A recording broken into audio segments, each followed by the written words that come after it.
कौन हो तुम? चिल्लाना बंद करो, चुप हो जाओ, बिल्कुल चुप हो जाओ, मैं कहता हूँ।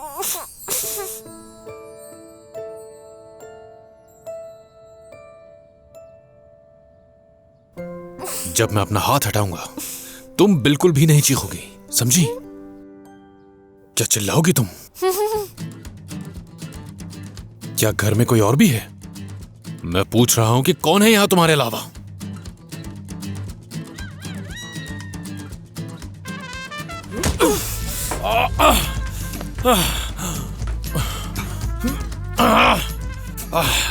लो पकड़ो इसे, जल्दी पकड़ो ये। देखो मेरी बात सुनो, मैं एक अच्छा इंसान हूं और तुम्हें नुकसान नहीं पहुंचाऊंगा, और अगर मुझे मारने की कोशिश की तो अच्छा नहीं होगा।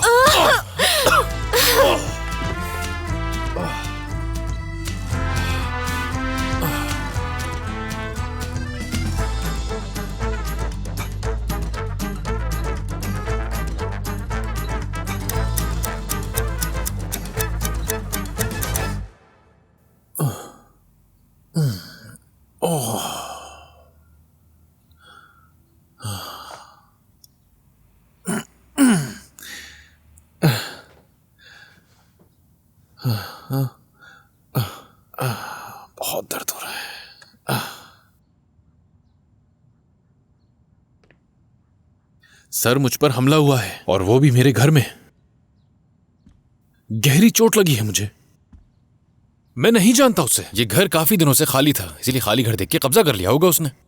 पकड़े जाने के डर से हमला किया है उसने मुझ पे। क्या कहा? ये बताइए आप यहां कितनी देर में आ सकते हैं? बहुत जल्दी आ गए। हिलना मत। रुकिए सर, ये क्या कर रहे हैं? लगता है आपको कोई गलतफहमी हुई है। देखिए बंदूक नीचे कीजिए, गोली लग सकती है। मैं मालिक हूं इस घर का, मैंने ही आपको कॉल की है। यहाँ जो लड़की थी उसने मुझे मार के बेहोश कर दिया। उसके बाद वो लड़की यहाँ से भाग गई। ऐसे छोटे कद की थी, बाल छोटे छोटे थे उसके। सर ये रही, यही लड़की है वो। ऑफिसर, यही है वो आदमी जो मेरे घर में चोरों की तरह घुस आया है। जरूर इसने कोई सामान भी चोरी किया होगा, तलाशी लीजिए इसकी। ये सब सच नहीं है, झूठ है। क्या कहा? तुमसे बच के भागी थी, जरूर तुमने कुछ चुराया होगा। बेकार की बातें मत करो मुझसे, मैं क्यों चुराऊंगा तुम्हारी चीजें? हो सकता है तुमने वो सामान छुपा दिया हो और बाद में जाके बेच दो। देखो मेरी बात सुनो, तुम मेरे ही घर में खड़े होकर मुझ पर इल्जाम लगा रही हो। ये पुलिस वाले गवाह हैं। अगर मजीद झूठ बोला तो तुम्हारे लिए और मुश्किल पैदा हो जाएगी। देखा ये आदमी कितना शातिर है, सारा इल्जाम मुझे देने की कोशिश कर रहा है। आप लोग खड़े होकर क्या देख रहे हैं? इसे गिरफ्तार करें। हद हो गई है, किस किस्म का मजाक है ये? सर मुझे इसके खिलाफ रिपोर्ट दर्ज करनी है। ये बेकार की बातें कर करके यहाँ हम सबको बेवकूफ बना रही है। यही अच्छा होगा कि आप यहाँ से इसे फौरन बाहर निकाल दें। शिकायत तो मैं दर्ज करवाऊंगी तुम्हारे खिलाफ। असलियत सामने आने पर कैसे अजीब सा बर्ताव कर रहा है। इस घर को अपना घर कह रहा है। खामोश हो जाएं। आखिर ये घर है किसका? मेरा।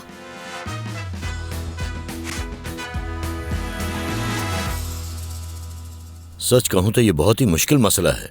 मेरे कहने का मतलब है कि इस घर में आप दोनों का शेयर 50-50 है। अब ये क्या है? कैसा मजाक है ये? यहाँ पर साफ साफ लिखा है, लेकिन आपने उसको सही गौर से नहीं पढ़ा। मुझे कैसे पता होगा इस पर क्या लिखा हुआ है? पहली दफा घर खरीदा है मैंने, दस्तखत किए, कागजात लिए, बात खत्म हो गई। मैंने तो सोचा भी नहीं था कि लैला आंटी ऐसा भी कर सकती है मेरे साथ। मैं बस थोड़े ही दिन के लिए बाहर गया था और यहाँ मेरे पीछे ये सब कार्रवाई हो गई। लेकिन ये कैसे हो गया मुझे यकीन नहीं आ रहा। मुझे यहाँ से जाना ही नहीं चाहिए था। आप दोनों अपनी जगह पर सही कह रहे हैं और इस घर के आप दोनों ही मालिक। पर ये कैसे हो सकता है?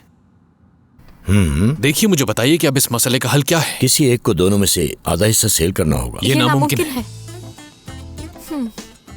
घर को 2 हिस्सों में बांट सकते हैं। देखिए ये घर इस तरह का नहीं है जिसे बांटा जाए। मैं इस घर को किसी के साथ नहीं बांटने वाला। हाँ, तो अच्छा यही होगा तुम्हारे लिए कि ये घर मेरे हवाले करके कहीं और चले जाओ। मैंने इस घर को खरीदने के लिए काफी मेहनत की है। मैं कहीं नहीं जाऊंगा, तुम जाओगी यहाँ से। आप दोनों मिलकर साथ भी रह सकते हैं। बिल्कुल नहीं। आप इस पार्टनरशिप को तोड़ने के लिए मुकदमा भी दायर कर सकते हैं। क्या ये केस लंबा चलेगा? मामले को हल करने में 3 महीने भी लग सकते हैं, या फिर इस मुकदमे को 3 साल भी लग सकते हैं। हमारे बाप ने घर हम दोनों के लिए छोड़ा था, पता है ना? तुम मुझे बताए बगैर इसे कैसे बेच सकती हो? और आप इसे कैसे बेच सकती हैं? वो भी इतनी कम कीमत में? जैसा सोच रही हो वैसा नहीं है। मैंने उसे उस वक्त बेचा था जब वो बहुत बुरी हालत में था, और हमारे बाप ने भी उसकी हालत देखकर ऐसे ही सोचा था। समझ आया तुम्हें? और जिसने उसे खरीदा उसने कहा कि मैं इस घर को ठीक कर दूंगी। और तुमने क्या किया? तुमने हमारे इतने खूबसूरत घर को सिर्फ पैसों के लिए बेच दिया।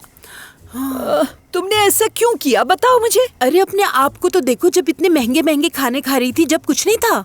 बड़े बड़े इवेंट्स में जाना, घूमना फिरना, डिफरेंट वर्कशॉप्स में जाना, ये सब तो जैसे ठीक है ना। अगर तुमने इस पे ध्यान नहीं दिया ना तो जल्द ही तुम्हारा दिमाग खराब हो जाएगा। मुझे तो समझ ही नहीं आ रहा कि इतना पैसा तुम्हारे पास कहाँ से आया। और सुना मुझे रही चुप रहो। तुमने अपने ऊपर जो पैसा लगाया, मैंने कभी इस हवाले से तुमसे कोई बात की? तुमने वो घर बेचा और अपने लिए एक फ्लैट खरीद लिया। मेरी बात याद रखो, तुम एक मुसीबत में फंसने वाली हो। तुम्हारी बकबक से छुटकारा मिला। अब ये कौन आ गया? लैला आंटी, क्या आप घर पर हैं? हेलो लैला आंटी, क्या आप घर पर हैं?